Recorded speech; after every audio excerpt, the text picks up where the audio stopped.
तुलसी के पास दिया जलाने से क्या फल मिलता है? एक बार माता लक्ष्मी भगवान विष्णु जी से पूछती हैं, हे स्वामी, तुलसी के पास दीपक जलाने का क्या महत्व है और रोज़ शाम को तुलसी के पास दीपक क्यों जलाया जाता है? इससे मनुष्य को कौन सा फल प्राप्त होता है? तुलसी के पास दीपक जलाने की विधि क्या है? कृपया आप मुझे विस्तार से बताइए।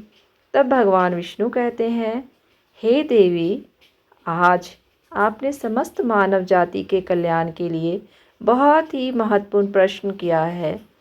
आपके इस प्रश्न का उत्तर देने से पहले मैं आपको एक प्राचीन कथा सुनाता हूँ, जिससे आपको सभी प्रश्नों के उत्तर मिल जाएंगे। इसलिए आप इस कथा को ध्यानपूर्वक सुनिए। इस कथा को ध्यान से पूरा सुनने मात्र से ही मनुष्य को 100 वर्षों तक तुलसी के पास दीपक जलाने का पुण्य प्राप्त होता है। फिर माता लक्ष्मी कहती है, हे स्वामी, मैं इस कथा को सुनने के लिए व्याकुल हूँ। कृपया आप इस कथा को सुनाना प्रारंभ कीजिए। तब भगवान विष्णु माता लक्ष्मी को वह कथा सुनाने लगते हैं। हे देवी, पूर्व काल की बात है। दक्षिण दिशा में तुंगभद्रा नाम की एक बहुत बड़ी नदी है। इस नदी के किनारे पर हरिहरपुर नाम का एक अत्यंत सुंदर नगर बसा हुआ था। उसी नगर में काशी नाम के एक ब्राह्मण निवास करते थे। वे अत्यंत गुणवान, चरित्रवान, धर्म कार्य करने वाले तथा वेदों के मार्ग पर चलने वाले थे। उन्होंने समस्त शास्त्र का अध्ययन किया हुआ था। उस ब्राह्मण की एक पत्नी थी, जिसे लोग दुराचार कहकर पुकारते थे, क्योंकि उसके कर्म ही उसके नाम के अनुसार थे। वह सदैव ही अपने पति को अपमानित करती थी। वह अपने पति को अपशब्द बोलती थी, पति को बहुत दुख देती थी, पति के लिए कभी भोजन नहीं बनाती थी। उसने अपने पति के साथ कभी शयन नहीं किया, कभी उसके साथ प्रेम से व्यवहार नहीं किया। पति के मित्र, परिवार के लोग घर पर आते तो वह उनको अपमानित करके भगा दिया करती थी और स्वयं काम भाव से उन्मुक्त होकर निरंतर अन्य व्याभिचार स्त्रियों के साथ घूमा करती थी। उसका मन पति को छोड़कर पराये पुरुषों में लगा रहता था।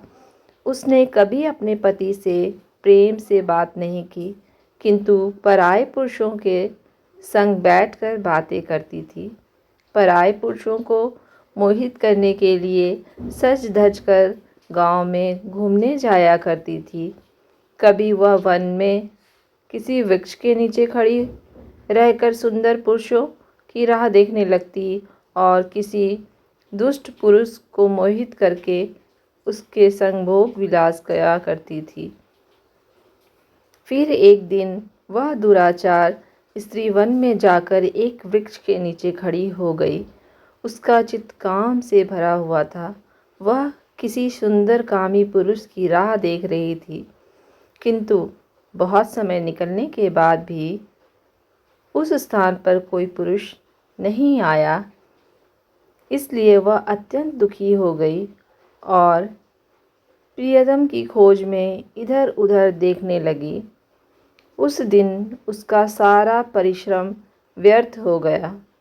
वहाँ पर खड़ी होकर वह नाना प्रकार की बातें कहकर विलाप करने लगी। हाय हाय, आज तो इस मार्ग से कोई भी सुंदर पुरुष नहीं आया। अब मैं कैसे अपने काम वासना को शांत करूं? आज की रात कैसे बीतेगी? वह जोर जोर से विलाप करने लगी। उस जंगल में एक भयानक बाघ निवास करता था। उस पापनी स्त्री की आवाज़ सुनकर वह जग गया और उछलकर उस स्त्री का भक्षण करने के लिए उसके पास आ गया। उस भयंकर बाघ को देखकर उस स्त्री के पसीने छूटने लगे। वह भय से थरथर काँपने लगी। वह स्त्री कुछ करती इतने में ही उस बाघ ने उसे पंजे से उसे घायल कर दिया और वह स्त्री जमीन पर गिर पड़ी। जमीन पर गिरते ही वह स्त्री चिल्लाते हुए बोली, अरे बाघ, तू किस लिए यहाँ पर आया है? मुझे क्यों मार रहे हो? मैं यहाँ पर अपने प्रियतम को खोज रही हूँ। तुम मुझे छोड़ दो। मेरा भक्षण करके तुझे क्या मिलेगा? उस स्त्री की यह बात सुनकर वह भयानक बाघ क्षण भर के लिए रुक गया और हंसते हुए बोलने लगा, हे दुष्टा, आज विधाता ने तुझे मेरा ग्रास नियुक्त किया है। तुझ जैसी पापनी स्त्रियों का भक्षण करना ही मेरा काम है, तभी तुझे इस शरीर से मुक्ति मिलेगी। वह स्त्री कहने लगी, हे बाघ, तुम कौन हो? मुझे सच सच बताओ, तुम्हें किस कारण से बाघ की योनि में जन्म लेना पड़ा और तुम मुझ जैसी स्त्रियों का भक्षण क्यों करते हो? पहले मुझे सारी बात बताओ और फिर मेरा भक्षण करो। फिर बाघ कहने लगता है, हे पापनी, मैं तुझे अब मेरे पूर्व जन्म की कथा सुनाता हूँ। किस कारण से मुझे बाघ बनना पड़ा? पूर्व काल में दक्षिण देश में एक नदी थी। उस नदी के तट पर एक नगरी बसी हुई थी। उस नगरी में मैं निवास करता था। मैं एक ब्राह्मण का पुत्र था और नदी किनारे बैठकर यज्ञ आदि कार्य किया करता था। मैंने उस जन्म में अनेक पापियों के लिए यज्ञ किया। उन पापियों के घर का भोजन किया। मैंने धन के लोभ में अनेक पापियों के लिए कार्य किया। जिन वस्तुओं का दान ब्राह्मण को नहीं लेना चाहिए था, उन वस्तुओं का दान भी मैंने ग्रहण किया और दूसरों से धन लेता रहा, लेकिन कभी वापस नहीं करता था। इस प्रकार से पाप करते हुए मुझे बहुत साल बीत गए और मैं बूढ़ा हो गया। मेरे बाल सफ़ेद हो गए, मुंह के सारे दांत गिर गए, लेकिन फिर भी मेरी दान लेने की आदत नहीं छूटी और मैं पाप करता गया। फिर एक दिन मैं धन के लोभ से नदी किनारे गया और अन्य धूर्त ब्राह्मणों के साथ मिलकर हमने लोगों को ठगा। झूठ मंत्र वचन बोलकर हमने बिना विधि विधान के ही देवी देवताओं का पूजन किया और बहुत सारा धन दान में ले लिया। फिर उसी स्थान पर एक बीमार कुत्ते ने मेरे पैर में काट लिया और मैं मूर्छित होकर गिर पड़ा। उसी क्षण मेरे प्राण चले गए। फिर यम के दूत उस स्थान पर प्रकट हुए और मुझे पकड़कर यमपुरी ले गए। वहाँ पर यमराज ने चित्रगुप्त से मेरे कर्मों का लेखा जोखा निकालने के लिए कहा। फिर चित्रगुप्त कहने लगे, हे धर्मराज, इस ब्राह्मण ने घोर पाप किए हैं। इसने दूसरों से झूठ कहकर धन लूटा है। विधि विधान से पूजा ना करके झूठ मंत्र बोलकर भगवान का अपमान किया है। इसलिए यह पापी ब्राह्मण केवल नरक जाने के ही योग्य है। फिर यमराज ने अपने दूतों को आदेश देकर मुझे नरक की अग्नि में डाल दिया। अनेक वर्षों तक नरक की सज़ा भोगने के बाद मुझे बाघ का शरीर प्राप्त हुआ और मैं इस दुर्गम वन में निवास करने लगा। मैं अपने पूर्व जन्म के पापों को याद करके कभी महात्मा साधु पुरुष सती स्त्रियों का भक्षण नहीं करता हूँ। मैं केवल पापी, दुराचारी तथा उल्टा स्त्रियों का ही भक्षण करता हूँ, ताकि मुझे पाप से मुक्ति मिल जाए। इस प्रकार से उस बाघ ने अपने पूर्व जन्म का वृत्तांत सुना दिया और उस स्त्री से कहने लगा, हे पापनी, तेरे आचरण से तू उल्टा दिखाई पड़ती है। अपने पति को छोड़कर तू इस वन में अन्य पुरुष के साथ भोग विलास करने के लिए आई है। इसलिए आज तू मेरा ग्रास अवश्य बनेगी। इतना कहकर उस बाघ ने अपने तीक्ष्ण नाखून से उस पापी स्त्री के टुकड़े टुकड़े करके उसे खा लिया। फिर उस स्थान पर यम के दूत प्रकट हुए और उस पापनी स्त्री को उठाकर यमपुरी ले गए। वहाँ पर उसे यमराज के सामने खड़ा किया गया। फिर चित्रगुप्त ने उस स्त्री का लेखा जोखा निकालते हुए यमराज से कहने लगे, हे धर्मराज, यह स्त्री तो अत्यंत पापनी है। इसने घोर पाप किए हैं। इसने व्यभिचार किया है। इसने अपने पति की कभी सेवा नहीं की। अपने पति को भूलकर पराये पुरुषों के संग भोग विलास किया करती थी। उसके पाप को सुनकर यमराज ने उस स्त्री को अग्नि से भरे हुए कुंडों में डालने का आदेश दिया। अनेक वर्षों तक उसे उस कुंड में पकाया गया। फिर उसे निकालकर दूसरे नरक में डाल दिया गया। इस प्रकार से उसे अनेक वर्षों तक अलग अलग नरकों में डालने के बाद वह महापाप स्त्री पुनः पृथ्वीलोक पर आकर चांडाल के रूप में उत्पन्न हुई।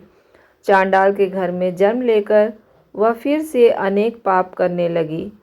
व्यभिचार विचार करने लगी। अनेक पापी पुरुषों के संग विहार करने लगी। कुछ समय बाद पूर्व जन्म के पापों के कारण उसे कोढ़ का रोग हो गया और वह भयानक पीड़ा सहन करने लगी। उसका अंग अंग चलने लगा। उसके नेत्रों में पीड़ा होने लगी। इस दुख को सहन करती हुई वह दिन बीतने लगी।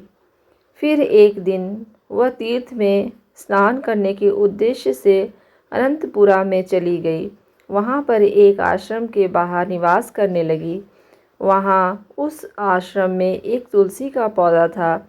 अन्य स्त्रियों को वहाँ पर तुलसी के पास दीपक जलाते हुए देखकर उस पापी स्त्री ने भी वही किया। उसने तुलसी के पौधे के पास एक दीपक जला दिया। फिर उसी रात हृदयघात से उसकी मृत्यु हो गई और यमराज के दूत उसे ले जाने के लिए वहाँ पर प्रकट हुए। जैसे ही यम की दूत उस पापी स्त्री को पाश में बांधकर ले जाने लगे, तभी भगवान विष्णु के दो पार्षद उस स्थान पर प्रकट हुए और उन्होंने उन दोनों को रोक लिया और कहने लगे, हे दूतों, इस स्त्री को तुम छोड़ दो। यह स्त्री नरक जाने के योग्य नहीं है। तुम किसके आदेश से ऐसा अधर्म कर रहे हो? फिर यम के दूत कहने लगे, पार्षदों, हम यमराज के आदेश से इस पापी स्त्री को उठाकर ले जा रहे हैं, किंतु आप हमें किस कारण से रोक रहे हैं? यह स्त्री अत्यंत पापी है। इसे नरक में ले जाने की आज्ञा मिली है। फिर पार्षद कहने लगे, हे दूतों, यह स्त्री तो विष्णु भक्त है। यह नरक जाने योग्य नहीं है। इसने शाम को तुलसी के पास दीपक जलाया है। इसी कारण से इसके समस्त पाप नष्ट हो गए हैं। इसलिए अब यह नरक जाने के योग्य नहीं है। यह स्वर्ग जाने की अधिकारी बन चुकी है। पार्षदों की बात सुनकर यमदूतों ने उस स्त्री को उस स्थान पर छोड़ दिया और यमलोक लौट गए। वहां जाकर उन्होंने यमराज को सारा वृत्तांत सुना दिया। फिर भगवान विष्णु के पार्षद उस स्त्री को दिव्य विमान में बिठाकर स्वर्गलोक ले गए। भगवान विष्णु कहते हैं, हे देवी, इस प्रकार से तुलसी के पास केवल दीपक जलाने मात्र से ही मनुष्य के सभी पाप नष्ट हो जाते हैं।